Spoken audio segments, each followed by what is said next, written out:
क्या एक निठल्ला आदमी देश को आगे लेकर जा सकता है। ये जेनजी एक ऊर्जा की तरह बात करता है। एक जेनजी एक ऊर्जा है। आपको पता है हमारा देश जो इतने सालों से गुलाम रहा है, कोई बड़ी बात नहीं कि हमारे देश की गुलामी के नीचे बहुत सारे देश आ जाए। तो मेरे ख्याल से ये जो सीजेपी की जो हमने बहुत चर्चा हम लोग कर रहे हैं, हम लोग ये इंटरव्यू कर रहे हैं, कभी कभार तो ये इंटरव्यू बेमायना लगता है। 10 जेनजी से भी अगर सीजेपी पार्टी को अगर अनफॉलो कर दिया तो आई थिंक हमारा ये इंटरव्यू कामयाब हो गया। क्या आज की देश का बच्चा, आज का जेनजी, आज का देश का बच्चा क्या इतना ही एंटी नेशनलिज्म है?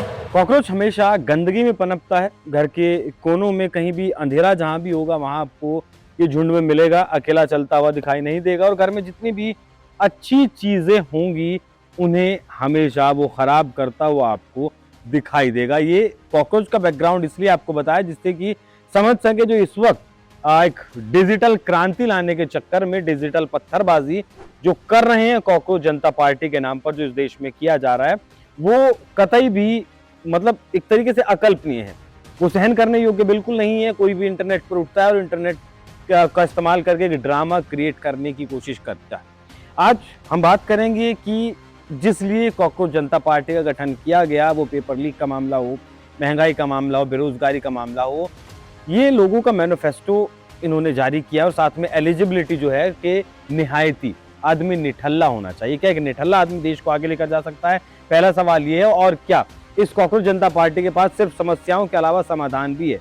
जितना वक्त ये समस्याओं पर लगा रहे हैं, क्या इसमें से 10% या 2% वक्त भी सॉल्यूशन पर लगाया है? समस्या क्या है, सॉल्यूशन क्या है, इन सारे विषयों पर आज चर्चा करेंगे।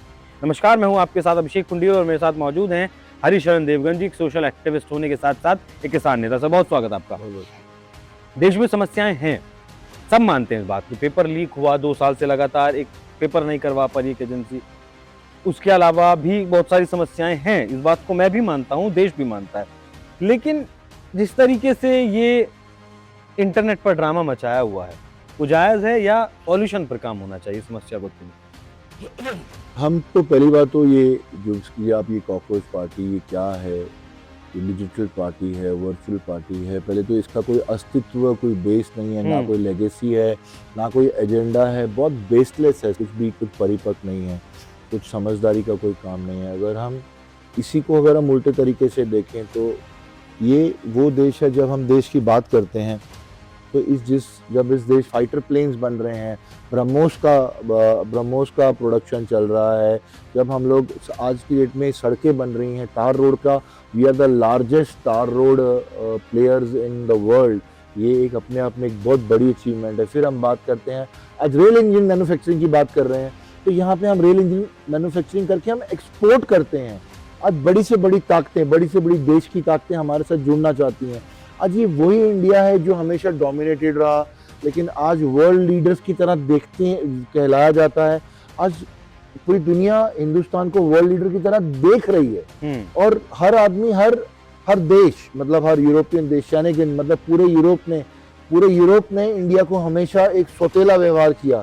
लेकिन आज वही सौतेला व्यवहार आज प्यार में तब्दील हुआ। आज वही यूरोपियन, वही शैंगन कंट्रीज हमारे को एक वर्ल्ड लीडर की तरह वेलकम करती हैं, देखती हैं, हमारे साथ जुड़ना चाहती हैं, हमारे साथ हाथ मिलाना चाहती हैं, हमारे साथ नाम जोड़ना चाहती हैं। तो क्या उस टाइम कॉकरोच पार्टी को याद नहीं आया कि ये अचीवमेंट है? आज एग्रीकल्चर की हम बात करते हैं तो एग्रीकल्चर इक्विपमेंट में, और जो हमारा एग्रीकल्चर का देश है, बिकॉज हमारा देश एक फार्म बेस्ड देश है, किसान से भरा हुआ देश है। और अगर हम थोड़ा सा और ध्यान दें तो ये जेनजी जिसको आलसी बोला गया, तो आलसी में भी प्राउड लेकर आना, ये किस प्रकार का? वही तो मानसिकता समझ नहीं आ रही है कि आप बिल्कुल निठल्ले हैं, आप 10-12 घंटे 15 घंटे आप फोन पे बिता सकते हो तो इस पार्टी से आप जुड़ जाइए। ये कहाँ का मतलब, कौन सा? और लोग जुड़ रहे हैं, लगभग 23 मिलियन फॉलोअर्स इसके इंस्टाग्राम पे हो चुके हैं। देखो, इनको पहली बात तो ये वर्ड यूज नहीं करना चाहता था, ना कि वेले हैं, बिकॉज खाली दिमाग शैतान का घर। तो खाली दिमाग शैतान का घर जब होता है, और जब उस दिमाग में कुछ नहीं होता तो उस दिमाग में शैतान बसता है, घर बनाता है। और आजकल शैतान का एक नया खिलौना है, वो है मोबाइल और इंस्टाग्राम या सोशल मीडिया प्लेटफॉर्म, जहाँ बटन दबा के शैतान अपनी मौजूदगी का एहसास करवाता है। तो वहाँ पे जब मिलियंस फॉलोअर्स बढ़े मिलियन फॉलोअर्स बढ़ते गए, लेकिन उन मिलियन फॉलोअर्स का अस्तित्व क्या, उनका एजेंडा देखो, उनका एजेंडा बीमारों वाला एजेंडा है कि कोई आदमी अपनी पार्टी बदले, जो उन्होंने अपना मैनिफेस्टो निकाला है कि कोई अपनी पार्टी बदले, उसको बैन कर देना चाहिए। अगर कोई हाँ, अगर कोई दल बदलता है नेता तो उस पर 20 साल का बैन लगना चाहिए। अगर कोई चीफ जस्टिस राज्यसभा जाता है, राज्यसभा नहीं जा सकता एज पर ये, तो मतलब ये समस्याएं तो हमें पता है, ठीक है, लेकिन क्या एक नेता पर 20 साल का बैन लगा देने से समस्या ठीक हो जाएगी? ये वो समस्या है जो बेसलेस है। अगर एक जज की हम बात करते हैं कि वो राज्यसभा में नहीं जाना चाहिए, इतना गुणी, अगर ऐसा आदमी जब पार्लियामेंट जाता है, जब नॉमिनेट होता है राज्यसभा में, जब राज्यसभा में नॉमिनेट होता है तो वो अपना ज्ञान, अपना सपोर्ट सिस्टम, हाँ, जो उसका एक्सपीरियंस है वो देश के लिए वो यूज कर सकता है, इस्तेमाल कर सकता है। जो उसने ज्ञान प्राप्त किया है अपने 40-50 साल, उसने जो कानून को दिए हैं वो वहाँ पे हेल्प कर सकता है, वो सपोर्ट सिस्टम है। मतलब आप किसी एक उठाई गिरे को राज्यसभा का मेंबर नहीं बना सकते। जो कोई किसी इंडस्ट्रियलिस्ट है, जो धंधा करता है, जो बिजनेस करता है, वो 10-20-50 करोड़ रुपए देके उसको आप बनाने, उसको छूट दे दी, लेकिन एक ऐसा सीजीआई या ऐसा जज जिसने पूरी जिंदगी भर सेवा करी हो, वो राज्यसभा का मेंबर ऑफ पार्लियामेंट नहीं बन सकता। तो ये बातें ना थोड़ी अनरियलिस्टिक सी हैं। पर मुझे इतना पता है कि सारे मैनिफेस्टो जो हैं वो बिल्कुल ऐसा लगता है जैसे वो आम आदमी पार्टी से प्रेरित हो, आम आदमी पार्टी से बड़ी उसकी शैडो में बनी हुई मैनिफेस्टो है। ये वही काम, ये वही चाल चलना चाहते हैं जो अन्ना हजारे के टाइम पे इन्होंने किया था। हमारा हिंदुस्तान आज एक ग्रोइंग हिंदुस्तान है, और हमारी जेनजी को जो हमारी स्ट्रेंथ है, जो हमारी ताकत है, अगर इसको आज नहीं रोका तो हम इसको कभी नहीं, और रोकने की बात नहीं है, बिकॉज हमारे पूरे सिस्टम के अंदर बहुत सारे हिट्स हैं, बहुत सारे हिटमैन्स हैं। तो जैसे हिटमैन एक कहा जाता है, हाँ, नहीं, जब कॉकरोच आया है तो उसको मारने की दवाई भी जो है पैदा होगी। लेकिन मैं फील्ड पे जब गया थोड़ा सा और मैंने बच्चों से बात किया, फिर जेनजी जिनका ये आंदोलन, उनसे बात की, तो पहले उन लोगों ने फॉलो किया था, लेकिन अब वो लोग अनफॉलो भी कर रहे हैं इसे। और उनका कहना है कि हमें लगा था कि एक रिवॉल्यूशन हो सकता है, लेकिन ये भी वही, मतलब शेर की खाल पहनकर ये तो वही भेड़िया आया हुआ है। देखो, सच तो ये है कि आज का युवा परेशान है, इसमें कोई डाउट नहीं है। आज का युवा परेशान है, इसमें कोई दो राय नहीं है। बेरोजगारी है, ठीक है, पेपर लीक है, सरकारी नौकरियां नहीं है, महंगाई बढ़ गई है। तो महंगाई बढ़ने से माँ बाप भी पैसे शायद थोड़ा हाथ रोक के देते होंगे। कई संस्थाओं पे, कई गवर्नमेंट सिस्टम पे आज की युवाओं का भरोसा थोड़ा सा टूट गया है, कम हुआ है, लेकिन खत्म नहीं हुआ। जैसे आपने बोला अनफॉलो कर रहे हैं, तो सुबह से शाम को आए, लौट के बुद्धू घर को आए। आज नहीं तो कल ये ध्वस्त हो जाएगा। बहुत सारे हिटमैन्स हमारे देश में हैं। हमारा देश डोमिनेटेड देश है, पावरफुल देश है, भगवा लहराता है, और काफ़ी स्टेटों में भगवा लहराता है। बहुत परिपक्व फैसले लिए गए, कॉपी पेस्ट वाला मामला चला है हर स्टेट में। यूपी की सक्सेस को लेते हैं तो यूपी की सक्सेस वाली जो पॉलिसी है वो कई स्टेटों में कॉपी पेस्ट हुई है, और वहाँ पर भी सेम मॉडल में अगर एक स्ट्रक्चर्ड बेस में अगर एक स्टेट चलता है तो वो स्टेट रेवेन्यू भी जनरेट करता है। जैसे वेस्ट बंगाल आज अपनी बड़ी मुसीबत 15 साल की एग्जाइल से, 15 साल के वनवास से आज वेस्ट बंगाल वापस घर आया है। लेकिन आज वेस्ट बंगाल की जो घर वापसी हुई है, आज वेस्ट बंगाल में जो लोग बाहर नौकरी करने जाते थे, हो सकता है आने वाले 4-5 साल में वही नौकरियां हों, और वेस्ट बंगाल में तो निवेश आना बनता है, क्योंकि वेस्ट बंगाल की अपनी मिनरल क्वालिटीज़, अपनी जो नेचुरल रिसोर्सेज हैं वो बहुत ज़्यादा हैं। समुंदर लगता है, डायमंड हार्बर है, ट्रेडिंग, मर्चेंट ट्रेडिंग का बहुत बड़ा रोल है। वहाँ जेनजी को समझ में नहीं आता कि वो भी एक अचीवमेंट है। इस देश के विपक्ष के पास मुद्दे नहीं रहे, या चश्मा लगा, ऐसा कोई चश्मा लगा है आंखों पर जो नहीं दिख पा रहा है कि जिन मुद्दों के सहारे वो चल रहे हैं, उन मुद्दों के ऊपर जनता ध्यान नहीं दे रही है। इसके बावजूद फिर वही वोट चोरी, फिर वही सी, मतलब मुद्दे नहीं बचे हैं, सोच वही तक सीमित रह गई है। विपक्ष की एक ही खासियत रही है हमेशा कि उन्होंने हमेशा यंगस्टर के फ्रस्ट्रेशन को ट्रोलिंग में बदला। लेकिन हाँ, ये बात बहुत बड़ा सच है कि जेनजी बेवकूफ़ नहीं है, और अगर उनको ट्रोलिंग में बदलते हैं तो उनको घर वापसी करने वाले भी बहुत लोग हैं। उनके अपने घर वाले, इस देश की सरकार, इस देश की जनता, इस देश की सोशल मीडिया, यहाँ की पॉलिसीज, बिल्कुल। और जो समस्याएं हैं वो तो हैं, सबको पता है उनका समस्याओं का। और रही बात ये जो दल बदल वाला, नेताओं वाला मामला है, ये ज़्यादा हाईलाइट पता है आपको क्यों हुआ? अब ये अरविंद केजरीवाल की शक्ल में ही ये अभिजीत दीप के आया है और आम आदमी पार्टी के ही 6-7 सांसद अभी बीजेपी में गए हैं। तो वहां ये बताना चाहते हैं कि 20 साल का बैन लगा, तो क्या 20 साल का बैन समाधान है या समाधान आपकी नजर में कुछ और है? ऐसा प्रतिबंध लगाना, ऐसी सोच रखना, एक ऐसी बीमार मानसिकता की सोच रखना का ये बदला लेने की भावना, जो ये रिवेंजफुल मैनिफेस्टो को जनरेट करना, ये सिवाय आम आदमी पार्टी के सिवा और कोई कर भी नहीं सकता। पार्टियां, लीडर्स हमेशा पार्टियां बदलते आए, ये कोई नई बात नहीं है।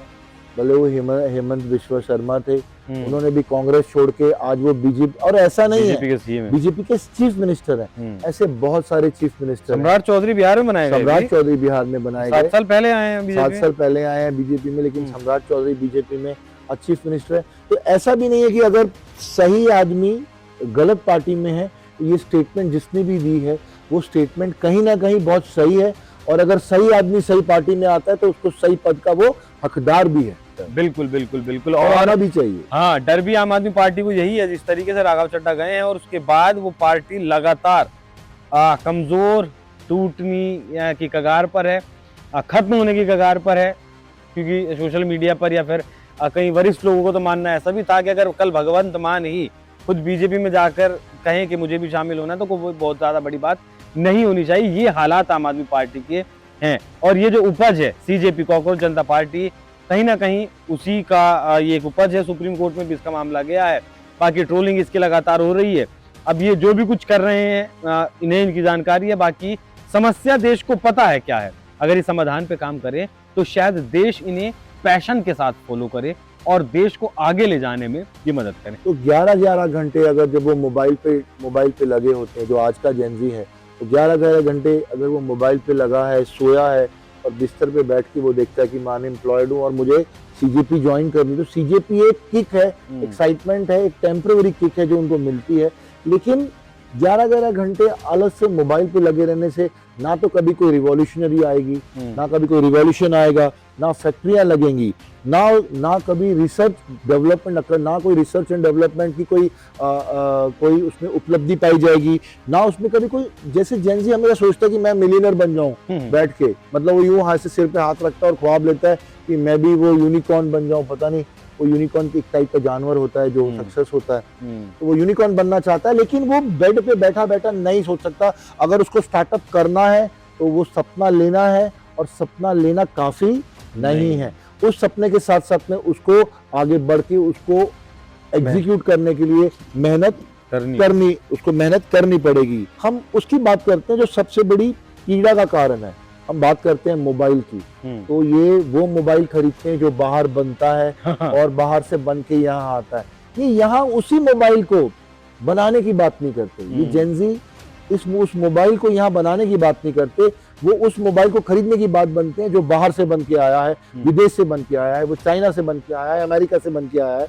नाम लेना ठीक नहीं है उन कंपनियों का, लेकिन सारी कंपनी वो उनके फैन है। मतलब यहाँ तक भी मैंने सुना कि बच्चे, मतलब जो जेनजीज हैं या कुछ ऐसे बच्चे भी हैं, मोबाइल की लाल अलक में वो अपनी एक आधी किडनी बेच के मोबाइल लेने जाते हैं। ऐसी भी कोई न्यूज सामने आई थी कई बार, एक किडनी बेच के उन्होंने मोबाइल लेने गए।